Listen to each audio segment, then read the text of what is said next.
running for governor is because I love this country and everyone in it. See, when I wake up, it's different than where my colleagues wake up. I wake up seeing ordinary Americans going to work myself. I see families that are struggling. I see veterans on corners begging for money that have sacrificed for this country. I see men and women who used to have everything lose it all. And I wonder, what is this story? Was becoming a unique set of circumstances is now applying to us all. And it's coming closer to us slowly but surely. And to many of us, it has already happened. See, whether you go 2 years old, 14 years old, 77 years old, the thing that we have in common is that any day can be our last. When I wake up, I know that.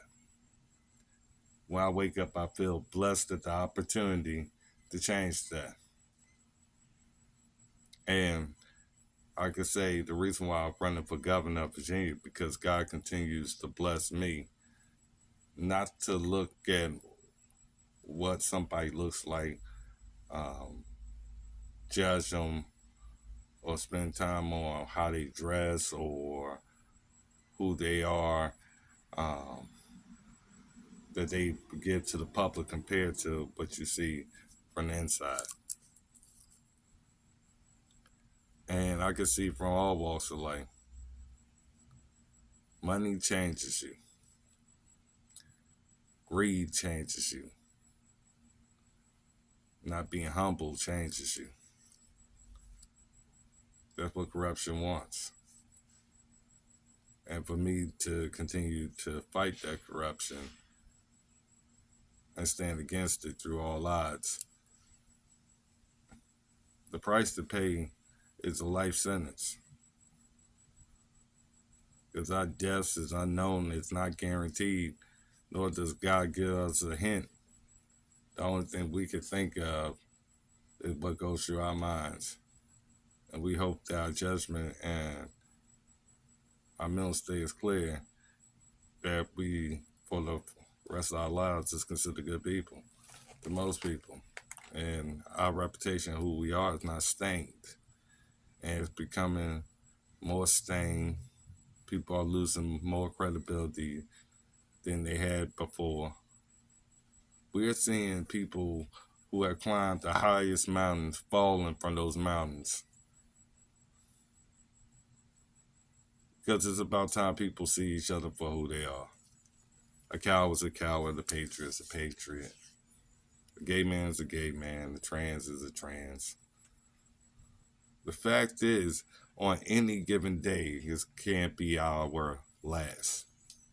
And I don't want to spend my last days knowing I didn't do anything for that man on the corner or that woman on the corner that's going hungry, that has their pets out there, has all their lifelong belongings out there, and to say I didn't do nothing for them as much as I've done or will do for businesses, for people of different walks of life, backgrounds, different beliefs.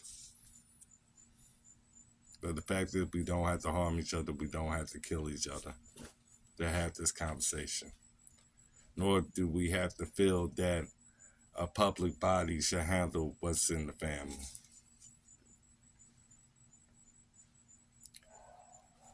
We all have our legacies, and I hope mine is known as being that fighter. I hope yours is known for being what you want it to be. But it can't happen if we continue to go in this direction and ignore the obvious. Virginia is being ran into a sewer like the rest of this country. And regardless of how old they are or how much experience they have or how much they claim to be an expert, If I know this at this level, they know it at theirs. The obvious is the obvious. We got people who have no clue of what they doing because they wasn't brought up like us. See, they was brought up every day they wake up. It's not about being privileged, it's about the people that surround you. Even the maid can be more influential than the wife. Someone in the Chesapeake GOP could probably say something about that. And I'm not going to continue to like people I don't like, or people who don't show me the proper respect for the real work I do, compared to what the newspapers don't write. My job didn't come with saying be picky, but it did say be careful of the stories that you take and be careful of the actions and the consequences that come with it. The same way I will try to do my best like many of us, because no matter how far up we do fall down. But the thing is, do you keep getting back up? Do you keep letting somebody stomp you further into the ground to the point nobody even knows you're above it? And we got to get above a lot of this. Most of our policy problems or what's going on in this country doesn't come from the government just drawing up some fake plan to make believe. It comes from us, the American people. That's where it comes from. It's going to start there and it's going to end there. No matter what you do and no matter who you are, don't feel because of your situation you can't be better than what they want you to be. Because everybody wants you to be under them to keep their security. But the right people around you is going to want you to rise above the clouds. Rise as close to heaven, closer to your gods, closer to your dreams and your reality. It's going to phase because that's their nightmare. That's their nightmare. America should not ever be considered a nightmare when it's always been considered the land of your dreams, the land of your freedoms, the land of your rights, your story, your legacy, your journey, your path. Doesn't matter whether you're 5, whether you're 14, or 72. The equation is how much time do you have left and what are you going to do with that time? What I'm going to do is keep working on the issues that matter to Virginians most. And on the lowest of my priority is worrying about who you have sex with. Right now, while I'm making love to, is Virginia. And everybody in it.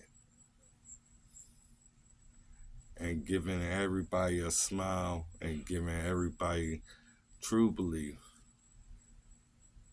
that this doesn't have to be where you spend your last moments or your loved ones, because somebody has to recognize it, even if they don't. That's why I'm running for governor of Virginia, Merle Rutledge, 2025.